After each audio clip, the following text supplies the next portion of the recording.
Be my guest, be my guest, be my guest with Sean Boy Joe. Be my guest, be my guest, be my guest with Sean Boy Joe.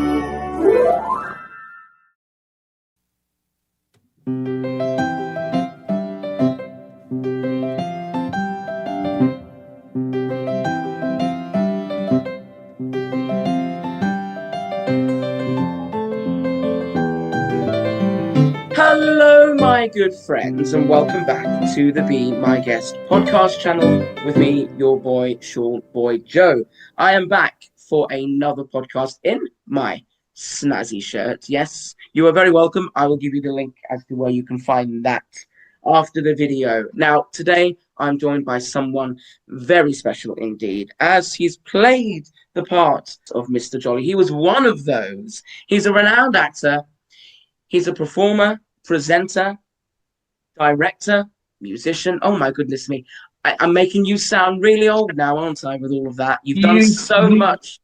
You certainly are. I think musician is a bit too much. Well, you do play a few instruments, and we'll get to that. But today, ladies and gentlemen, I am joined by the one and only Mr. Clive Duncan. Hello, Clive. Hello, Sean. That was an introduction and a half, wasn't it? It certainly was. Thank you very much for that. And well, you're welcome, but there's no word of a lie there. You have done all of that, and we'll come on to lots of the things. I'm fascinated in your 50-somewhat year career because you're only 31. That's right. It is, yeah. I always say these people never look any younger than they did 30-odd years ago. So, Clive, take me back to, well, let's say a 31-year-old. A little bit before that. I want to know how you started out and whether acting was something that you really strived to do. Was it in your family? No, it wasn't. Right. However, I can't remember a time when I didn't want to be an actor. I mean, my earliest memories, when I was 5 or 6, I knew then I wanted to be an actor. I was a huge fan of television, watching programs like Perry Mason, and that's what I wanted to do. And I did go through a phase where, you sort of hit reality. When you become an adolescent, you start to think, oh, I really ought to think a bit seriously about what I want to do. Yeah. So my dad was a teacher, so I thought I'll be a teacher. And then I thought, oh, actually, I don't know how exciting that is. Then I thought, oh, journalism, I'll be a journalist. And then I eventually got back to wanting to be an actor, and I got involved in my local youth theatre, South Yorkshire Theatre for Youth. And I mean, that was fantastic. Yeah. And then I sort of got back into it, and my parents were great. They realised that I was sort of serious about it, and wasn't serious about anything else. Yeah, they didn't tell you go and work in the bank, did they? No, they didn't. They were great. And Dad, being a teacher and an educationalist, he actually sort of found courses for me. And so I sort of did drama A level at Doncaster College of Technology. And then he helped me, he got all the brochures for me for drama schools. So I auditioned at drama school. I went to Guildhall School of Music and Drama. And that was my way into the profession. I left there and started working as an ASM, an acting ASM, and started to get parts with that company, and then moved off and did my second job was with Theatre Workshop Edinburgh, and that was total change. I was doing street theatre, juggling, fire blowing, things like that. Wow. So I sort of started like that, and then I did schools tours, a couple of schools tours.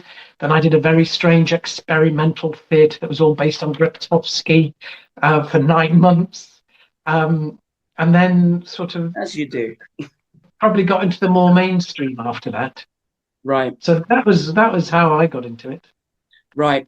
I guess youth theatres, I know personally because I attended one for many years, they're great grounding for learning the craft. They certainly are. Number one, they're fun. Number two, you get to meet other people your age, which, when you're 14, 15, 16 is fantastic. And yeah, and depending on your youth theatre, I mean, the youth theatre I was with, I mean, that we did some great scripts. I mean, we did Shakespeare, we did Gogol, we did Bertolt Brecht, and it was actually sort of a good training prior to going to drama school.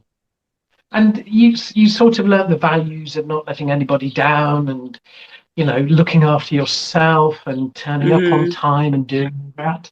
Yeah, no, it was great. I advise any young person at a loose end, if you're not sure what to do, join a youth theatre because they are Absolutely. awesome. I'm in complete agreement with you. It's changed my life, as I'm sure it did yours. And of course, theatre has never gone away for you, and we'll talk about lots of the productions you've been involved with in due course. But I want to talk about the transition from the early days of the theatre that led you into TV. Oh, okay. Oh, I think the transition for me was probably getting an agent. Oh, right, I was never really that interested in television. I love theatre. I haven't done a huge amount of television, right, not for the want of trying, but I think I'm more of a performer than an actor. And when I was at drama school, there was no camera training, so right. I would burst into a TV interview and be like, "Hello, lovely to see you." Da, da, da. Yes, yeah. You know, doing cartwheels, all sorts, and it's like, "Whoa, And they get this want you man to out be a of bit here." more reserved. Yeah, They do, and yeah, I never understood that. right, And so I was happy doing theatre, and then I got an agent. And of course, agents are very interested in you doing TV and film, screen over theatre because the jobs are shorter and they pay more money. right. So my first agent, started to push the TV. And in fact, the first TV I ever did was a children's series Okay. for Yorkshire Television called Under the Same Sun, Oh, okay. which was a folk tales told from all around the world, told in mime, which was a bit of a hybrid for me. So it was sort of theatrical because although the sets were just postcards and they cut chroma keyed us onto them, um, but it was all mime. Yeah. So very Uh, physical. yeah. So that was sort of my transition into it, and of course I liked it. I liked television. It was great. Uh, and then television sort of left me for a while. I did a school series for the BBC. BBC used to do some fantastic sort of history programs. And I Right. can remember I did one that was all about medieval times. And I can remember I Okay. was wearing chainmail and all that. And we were in Studio One, which was the old Blue Peter studio. Hmm. And they transformed it into a village. It was incredible. Real grass, running water in a stream. Absolutely Wow. amazing. Um, and I think, but I mean, later on, I'd between all that time, I'd started writing. And I had two sort of mini ambitions. One I fulfilled and one I didn't.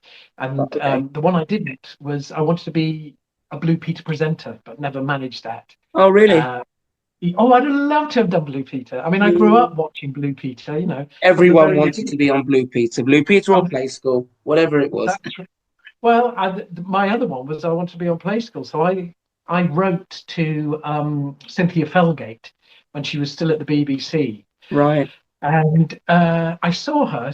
She called me in, and I think at the time she probably knew that she was leaving the BBC. I didn't know Right. that, and she said keep in touch. So I did, and so I would send her playbills and things that I'd Hmm. written, or information about it and stuff like that. And she kept a file on people, on actors, so she really knew about them. And Right. then when she set up what was then going to be called Playbus, but then Right. became Playdays, they called me in. And that was quite interesting because I got there and it was sort of a group audition. And I realised I was the oldest person in the room. I was probably about 28, 29. And I looked around and I was thinking, oh, they're so young, because they were about 19, 20. And I thought, oh, okay, they actually want It's young TV for presenters. you, yeah. Yeah, yeah, yeah. So I wasn't offered anything, but I eventually got a phone call from one of the producers saying, did you want to write, would you like to write some stories for us for the play tent? So I Oh, started right, yeah, writing yeah. I started writing for the play tent as stories. And then I started to watch what they were doing. And I'm more of a script writer than a story writer. And I got onto the producer and said, um, could I actually write the scripts? Just because the play tent, if you remember, that everything was getting ready for the story. So it was Right, I all see. connected to that theme. And I thought, actually, well, if you've got the idea of what the story is, it's quite easy to write the script. So the Everything else producer comes in thought, hand, yeah. yeah, producer thought that was a good idea because it saved her a job. So I started doing that. And then I was at a Christmas party, as you do, Yeah. and four that Felgate were running, and Cynthia had gone by then. She died. Sadly, Oh, she had cancer and mhm. uh, uh, went before her time, really. And she was lovely, lovely, lovely person. But the person who took over, I sort of bumped into, and I said to him, "Are you open to any other ideas?" And he said, "Yeah, yeah," and said, "Why don't we set up a meeting?" So I went to see this bloke, and Adrian, he was called, and I said, "Listen, I haven't got long because I've got a show in Oxford tonight." And he said, "Oh, are you an actor?" And I went, "Yeah." He said, "Why aren't you on Playdays?" So I said, "Oh, because I think I'm too old." And I told him the story of the audition, and he went, "Ah, nonsense." Next thing I knew, I was on uh, the tent stop, Right. and I did 3 or 4 of those. Uh, and then I asked if I could become a producer with them, and they said, "Yeah, yeah." And before I started producing, not that I ever did, I got a phone call saying, "Do you want to audition for Mr. Jolly for the Roundabout stop?" And I went, "Oh, okay." And Mr. Jolly, doing that would be paid, whereas being the producer, I wouldn't get paid for a year Oh, I see. because they would train you and then they would guarantee you, I think it was 2 shows. Right. If you were Right. rubbish, they Yeah. wouldn't continue. So that was a bit of a gamble. And I had a young family at the time. So I Right. followed the money, auditioned for Mr. J, got it. And then they said you can't do both, which was a bit of a disappointment because I thought, why not? Could have. Yeah.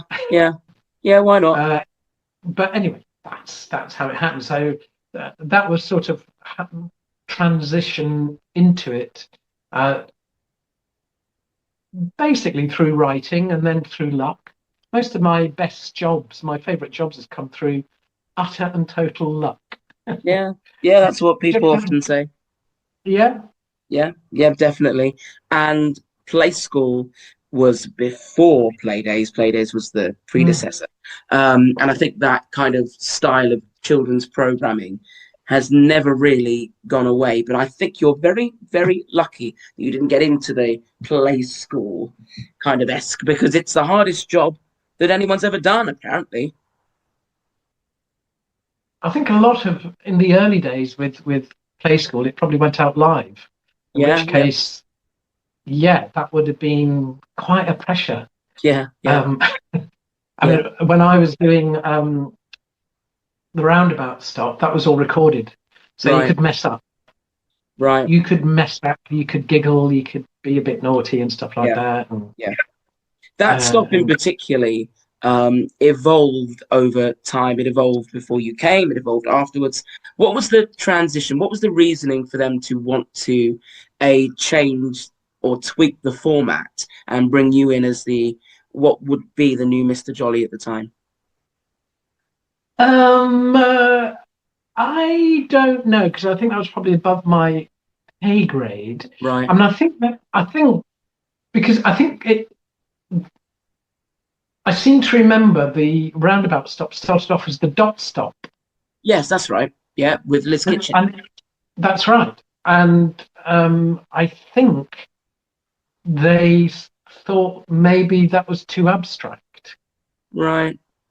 because I remember Liz as Dot sort of making music and stuff like that, and they wanted a music stop. Hmm. Why they employed me, I've got no idea because I'm not really a singer. Right, And right.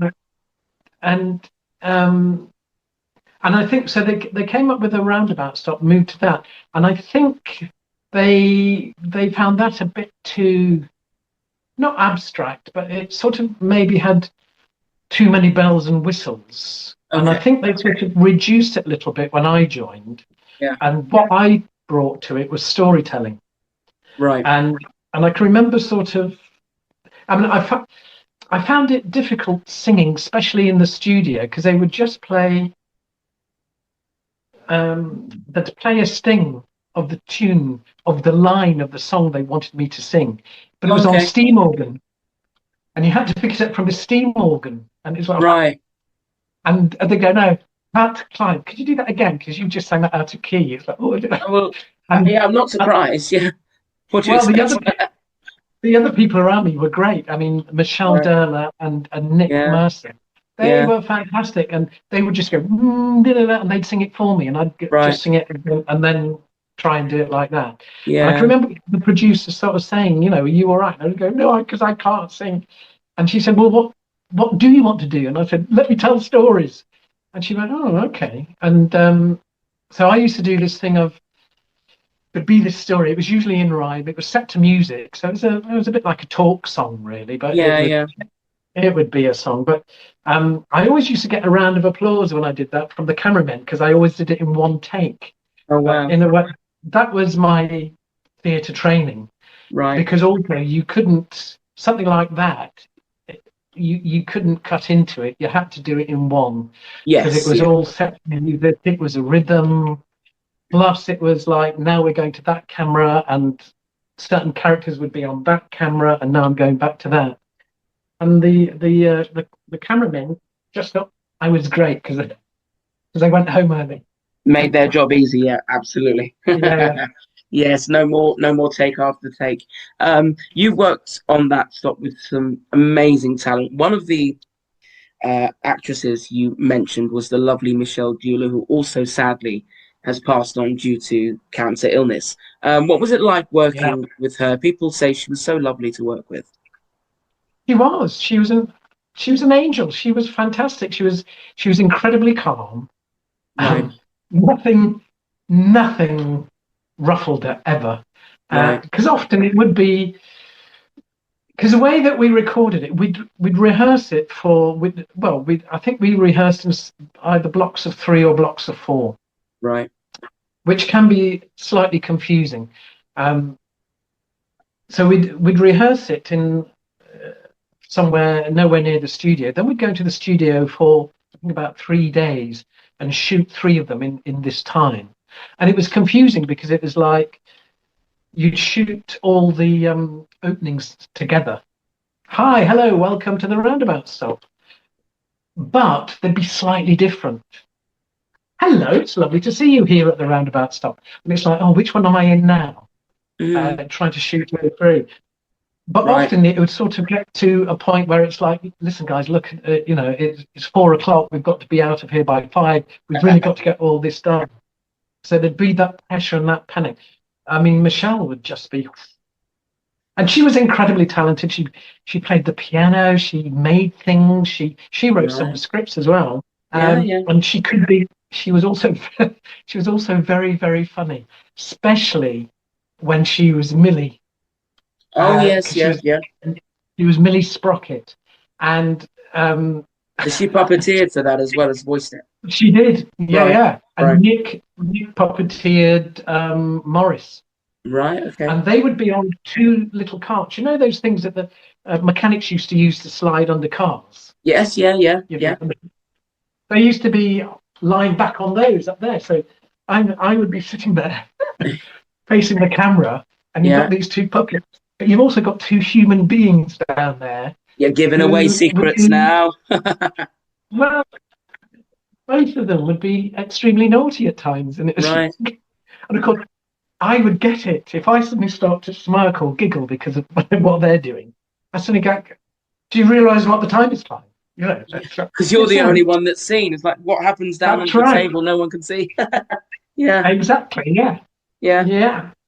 Oh goodness me! The things that happen under those tables for puppeteers, you'll never know. They could write a whole book on it, That's can't they? right. Yeah. Oh my goodness me! But it sounds like you had great fun for the period that you worked on Playdays writing, and then you know Yeah. going up the scale to become one of the iconic characters. As I mentioned, there were three Mr. Jollies. I That's right. didn't. Yeah, I'm not sure whether you. Well, you can tell me now because prior to that, you were writing for Playdays, so I should imagine you got to meet the first Mr. Jolly. No, I never did. Oh, right, okay. I never met Robin. And in fact, I only met the third Mr. Jolly last September. Oh, right, okay. And I was doing a Andy job. Hockley. Andy, yeah. And I was doing a job in Coventry. We were doing an R&D on a show.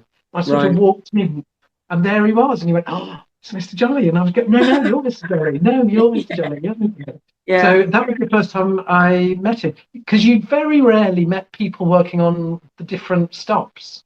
Right, We would see, meet, yeah. we'd meet the people who sort of floated in and out. You know, Poppy the cat Yeah. and Patch, Yeah, yeah. and Wybird. But otherwise, you didn't meet the other characters, Right, because yeah. More you so were the rehearsing it. puppeteers, yeah. Yeah, and you were rehearsing at different times and Yeah. recording at different Unique in times. itself saying that because it was a program that divided into, 5 or 6 separate programs. Yeah, Very different. yeah, all very different. Yeah, very much so. And in fact, they did. I mean, because there was the Roundabout was about music. There was one that was really about numbers, Right. Okay. which was on a Thursday, and I can't remember what that was called, but that was. So they all had their themes, and Right. the text up was about play. Right.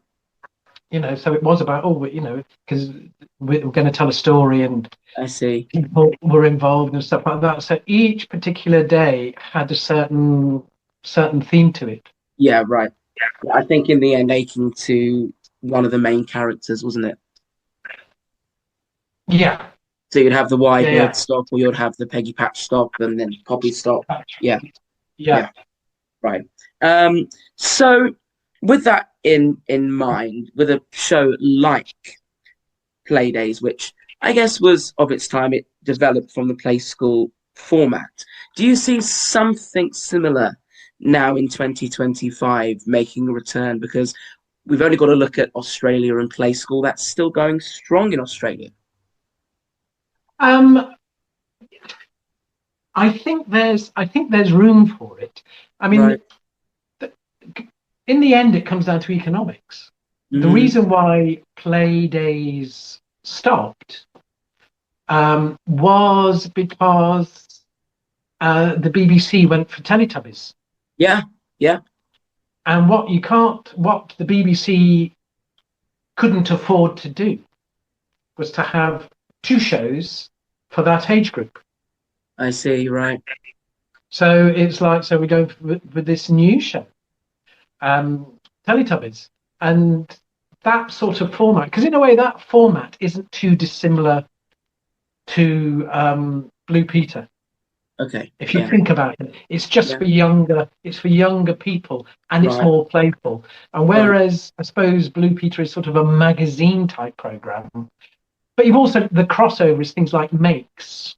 Yeah. The good old bottle tops and all that, and sticky back plastic and stuff like that. And of course, it gets into other things. Blue Peter, which something like Play School doesn't. But I mean, I think there is still room for that, because kids are fascinated by things like that. Yeah. But of course, it is about economics, and that's why. I mean, why do we have so many cartoons on children's television these days? Because it's less expensive than having real human beings. Yeah. You can And dub if it in you were any human beings, yeah. So yeah, I mean, could it make a comeback? Yes, it could, if you had the right-minded producer who went, Yeah. do you know what? We really ought to do this. And I mean, I think it's I a lot wouldn't more suggest. authentic for children to look at a human being and interact rather than a cartoon. They can see the facial expressions on actual human beings. Well, I mean, for me, the children's program that is the best ever, and it's been going for what, not quite 50 years. It's been going for 40 years, and it's still going, and that is Sesame Street. Yeah. And Sesame Street is people, and yes, lots and lots of puppets. But the thing about puppets is they are people, because they animate, they have facial expressions. Yes, yeah, And it's actual people operating them. So yeah. well, yeah, of course, yeah, and so therefore their reactions are real, and it might be foam-colored cloth, but if somebody says something, the puppet reacts, They can instantly and react to it, yeah. that's right. And I wouldn't bring Playdays back in that format, but that idea of a show that encompasses playing and making things, yeah, I don't see why not. I mean, Yeah.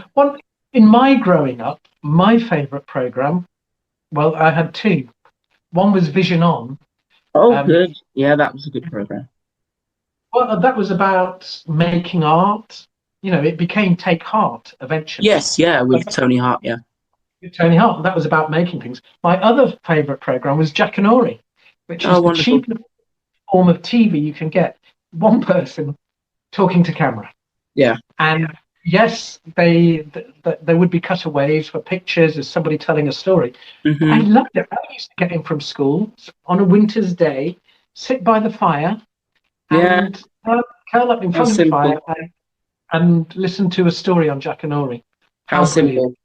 How Yeah, simple. It worked back then, it will work today because, as I keep saying, children are sponges. They'll soak up whatever they see. If all they see on TV is animation, that's all they know. But then some people, to play devil's advocate, will say, well, that's your generation and my generation is the best generation. But that's what everybody will say. But I do strongly believe the golden age of television in general has faded away, very sadly. yeah. I mean, you can talk about different generations, but children are children. That's right. I mean, children will become a generation, They will. but not until they're 11, 12, 13. Very true. Right. That's right. Yeah. Okay. Right. Okay. Okay. Now we could be here for hours talking about your extensive theatre career because you've done everything from Romeo and Juliet to As You Like It. I mean, you've performed in all of these theatre productions. What really stands out to you? What's a pivotal moment in your career on the stage? Ooh. Well, it's funny. I mean, the lovely thing about this job, and lots of people don't quite understand it, and even actors don't get it, Right. because I've done a lot of teaching, and Mhm. young people think young actors think you've got to get to a point, and suddenly you're fine, you're safe. Mhm. But it doesn't work like that, and so things will happen again and again and again. Um, you know, you make it again and again, and anybody who has made it hasn't just made it once. You have to keep You continually have to keep climbing. making. Yeah. Yeah. Yeah. So for me, I mean, the standout productions for me are the ones that I didn't want to end, because sometimes you can be in a show and it's like, you're performing it for 5, 6, 7, 8 weeks, and at the end you get a bit wary. But sometimes there's shows that you just never want to end, Mhm. and that you could just carry on doing it. And for me, I suppose they're the shows that are sort of they're innovative. There's some form of innovation in it. Um, I I remember having my whole outlook on theatre change before I went to college, and my local theatre was the Sheffield Crucible, and I saw a production there of Twelfth Night, and I don't know if you know Twelfth Night, but it starts off with this duke of this land, saying, "If music be the food of love, play on." That famous quote. Yeah, And yeah. basically, what we're learning is this Duke is in love with this woman who doesn't love him back, and he's miserable. The second scene is usually Viola saying, "Tell me, friend, what land is this?" And through their dialogue, we have to learn that she and this bloke she's talking to, who's a captain, have been shipwrecked, and that she has lost her brother. And it's quite sort of wordy, but this production that I saw was you get the first scene. If music be the food of love, play on. Oh, play that strain again. Blah, blah, blah. Oh, I'm really sorry for myself because I love this woman and she doesn't love me back. Blah, blah. Then there was thunder and lightning. This rope ladder dropped. An actor comes out and runs onto this rope ladder, and he's swinging above our heads. We're going, whoa, whoa, whoa. And then as he gets to a point, the other end of the rope ladder drops. Two other actors come up and get the other end. And they're holding him, and he's running around. Then they let him go, and he disappears. And this takes 15 seconds, if that. And then she said, the lights come up. She said, "Tell me, friend, what land is this?" And then when she's talking about the shipwreck, you go, "Oh, yeah, you've just seen it." And I suddenly started to understand through that the best theatre has nothing on stage. It's just actors, their physicality, and the imagination. Yes, I mean, simplicity of it all. Yeah. lights. Yeah. Again, yeah, simplicity. Going back to that. So I suppose the shows that I've been in are that. I mean, the first time I was in a show that I never wanted it to finish was John Godber's Bouncers. I don't know if you've ever seen it. And I've heard of it. Yeah, it's just four men in tuxedos who are bouncers, and they tell all these incredible stories. And it's so sort of unusual. And yeah, I really, really loved that show. More recently, I was in a show in Somerset for Wassail Theatre Company, doing a little play called Whispering Willows. Oh, that's a lovely play. Well, it's just about willow weaving and how important the willow industry was, and then of course it disappears because we have plastic bags and things like that. And this show was done. It was just two of us. We had puppets to use, and the puppets were made out of willow, all woven, beautiful they were. And the lovely thing about it, there were no words. And we performed this in lots of outdoor spaces, and we performed it in schools and stuff like that. And the reaction was quite incredible, and I couldn't quite understand it. I mean, it wasn't a soundless play. It stops. I do things like with if you imagine that's a mug of tea. Yes, yeah. So it was filled with sound, but no actual dialogue. And this so it wasn't verbal. Yeah, it wasn't verbal, non-verbal. Right. It was just fascinating, and doing it in schools you would get kids who felt a little bit uncomfortable, and there would always be one child who would voice what was going on. Right. Yes. They felt that, yes. They felt that they needed to, but it was always at the same point that they would just stop and go, "I don't need to." Yes. And they'd just watch what was going on. And the teachers. They see beyond that. Yeah. Yeah. Yeah. So I mean, it's sort of a mixture of things like that. I mean, I still remember doing Moby Dick at the Royal Exchange up in Manchester. I mean, that was incredible. I mean, we fought that whale, and there was 26 of us on stage, all having a whale fight. And at the end, the ship sinks, and the whale made an appearance right at the very end, and it was an inflatable floor cloth that inflated to the height of about 8 feet in something like 10 seconds. And that was actually quite amazing. So I mean, I've been very lucky. I've done some tremendous shows, and I think it's I think it's how you go into those shows. Um, you know, if you go into the show wanting it to be the best show ever, then it probably will be. Mhm. And the lovely thing about the thing that I really like about theatre is it's not captured. You know, you go and see a performance, and nobody will ever see that performance ever again. I mean, you can come Yeah. back tomorrow night, but you'll go, oh, that's slightly different, or I don't remember them saying that, or oh. And I am an advocate of seeing if you like a play, go and see it Yeah. more than once Yes, and each because you will audience be is different amazed. each night as well. They bring their own energy in. They do, and they feed that energy into the performance. Yes, And yeah, I what think they give to you, you give back. that is why theatre will never disappear. No, I I don't mean, think it. everybody worries that theatre will, and I mean, there was a lot more theatres about when I first started out. There's many more places to play. Mm, That independent said, ones in particular, yeah.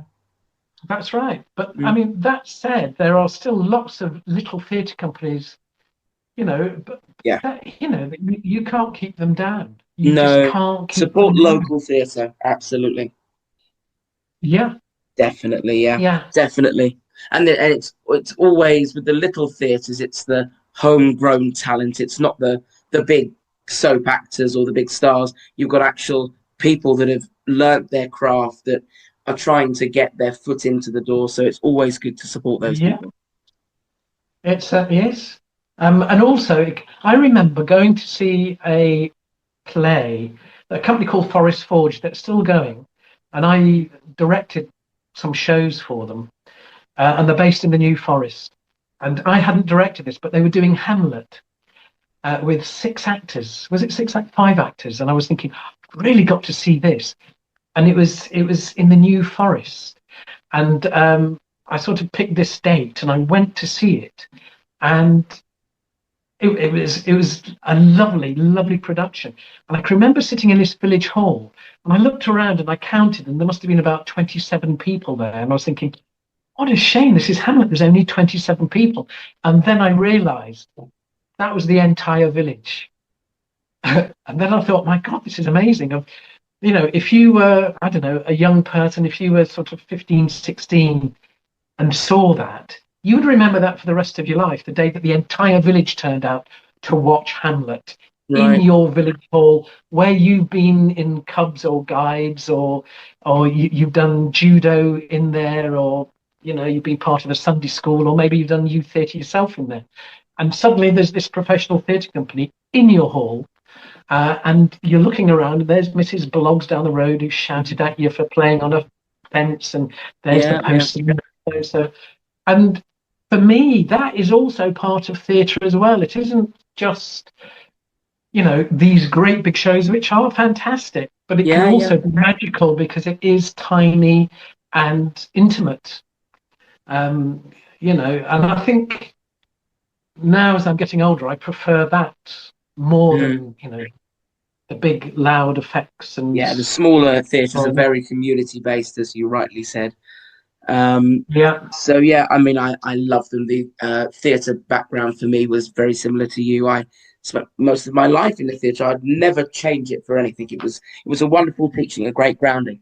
Um, so you've kind of answered my next points that I come to all guests to ask previously, because you seem to have such a rich love for your childhood and what you watched on the old box. But I'm going to ask you, you can go into a little bit more depth into what a little wee Clive was watching on the box. It seems that you weren't out in a field kicking a football or standing by the corner shop. You were inside watching TV. I'm afraid I was. I mean, Yeah. well, that said, when we Clyde could only watch an hour a day Right. because Okay. because it That's was all called there really Children's Hour. was, wasn't there? Yeah. That's all there was. It was called Children's Hour. And actually, when I am so old, I am so old You're going to tell me that you remember Watch with Mother. well, yeah, I watch with Mother. I remember Right. that, but uh, our television only had BBC. Oh, right. Okay. Didn't have ITV because Right. ITV was something. ITV, I think, when we had got our first TV, I think ITV was 5 years old or something. It Right. Okay. wasn't very old, It's a and mule so baby. yeah. So my dad had got this TV from the grammar school that he worked at. There was a science teacher there who would bring in televisions that had broken Oh, right. and fix them with the students, with the pupils. And when he'd fix them, I think he'd just give them away or sell them. So my dad got two, and we used to have one standing on the other because one the picture worked and one the sound worked. And it was the old television that you switched on, and 3 minutes later the picture would appear, all black and white, of course. Yeah. Yeah. So I didn't watch ITV for quite a long time. I had cousins who had ITV, and kids would talk about ITV at school because they were watching things like Popeye, which I Oh. didn't get. But so I was watching Blue Peter. That was always on a Monday, just the once. Hmm. Um, I watched the first ever episode of Doctor Who, Oh, fabulous. and I can still Mm. remember it. I mean, I remember when they brought the Daleks in. I actually did get behind the sofa. It was so frightening. I was watching that. That there used to be. I can't remember what it was called.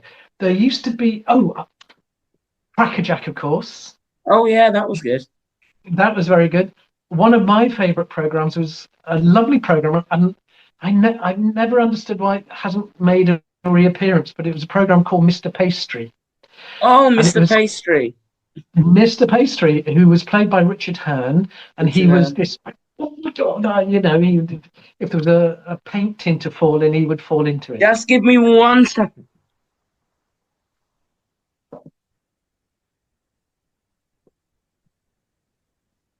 Whoop. There he is. Wow, how have you got that? The bridge magnet. I found it. I got a story about Mr. Pastry because I Oh, interviewed one of the very second podcast I did was with someone you know very well, the fabulous Ian Luckland. And he yeah, mentioned yeah. that he loved Mr. Pastry. So the day Ah, after I had left, so nobody's heard of this Mr. Pastry. No one knows who he is. And I was like, okay. So the next day, I was on a walk with a friend of mine, aptly called Ian. So two Ians. And we went on yeah. this walk, and all of a sudden, we're in the middle of nowhere when we see a sign that says antiques market.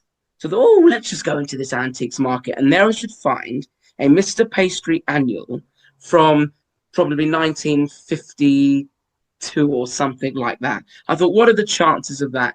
And then I just thought, well, I'll order a little Mr. Pastry. There Oh, we go. And I've wow. been hooked ever since. So there we How go. brilliant. How Yeah, brilliant. Yeah. I mean, he was, I mean, Richard Turner, I mean, he was sort of a natural clown. yeah, And he had that character always with his bowler hat and his big white yeah. moustache. And yeah, I seem to remember it was set in a village because there was Miss Pringle who she ran the local Right. post office. Okay. But yeah, he'd get his tie trapped in things and stuff like that. But it was good knockabout physical comedy. That was That's completely what silent as well, wasn't it? No, physical speaking. It was all narrated. yeah, yeah. Yeah. Oh, something that we did get Right. Tales from Europe. Now this Okay. was fascinating, and I think it actually affected the way that I sort of view stories because these tales came from Europe, and again, the BBC bought them cheap. And what they would do was put a voiceover on it because it was all in Russian, or it was in French, or it was in Spanish, and Right. some of them were really exotic tales. I still remember one that was from Russia, and there was these two twins who were joined at the beard, and Um, it was, I mean, it was crazy, absolutely crazy, but it sort of widened your sphere hugely because um, the BBC, bless them, were very much about this is how a story should be told. Hmm. It was all very proper. Whereas the European form of storytelling has always been, if you look at any of the European folk tales, they're more wild and wonderful, and they're not as edited as, they're not as buttoned down as certainly Britain in the 1960s were. So yeah, no, that was formidable. And then, of course, anybody my age will remember. Again, coming from Europe, there were two from France. Robinson Crusoe, which Okay. every summer holiday they played Robinson Crusoe. I can still hum the theme tune, Hmm. and The Flashing Blade. The Flashing Blade was so marvelous. I've actually got a copy of it. I bought it on CD, and it's Captain Tempet. So a lot of good stuff on. I do remember the BBC producing a series. I can't remember what it was called, but I loved it. And it was about these four kids who were spies, because mid-60s is the time of James Bond and all that. Yes, yeah. And these four young people were recruited, and I was actually quite serious. It wasn't jokey, and Right. I suppose if I watched it now, I might go, oh no, maybe. Yeah. Yeah. Things But at that the sort of went time, over your head. yeah, but at the time, it was actually deadly serious. It Right. wasn't, it wasn't that Scooby Doo thing of, Right. it was the person at Just the prattling fairground who around. came. Yeah, I see what you mean. Yeah. Yeah, yeah, Hmm. yeah. So I Yeah. mean, I was growing up on stuff like that, but I think the big influence was certainly the stuff that came from overseas, uh, because that was a treat to watch. It really, really was. They've Um, always done it very, very well, haven't they? Yeah. but also, again, one of my favorite programs, I mentioned it before, Vision On, Yeah. Yeah. TV program for deaf children in 1965, 66, Right. Yeah. 64. Incredible. I mean, Mhm. where have we got that now? No. I'm No. not sure if um, but that was an extraordinary program because it was, again, that was a mixture of things, and because it was for deaf children, it was incredibly visual. So it was about art, Hmm.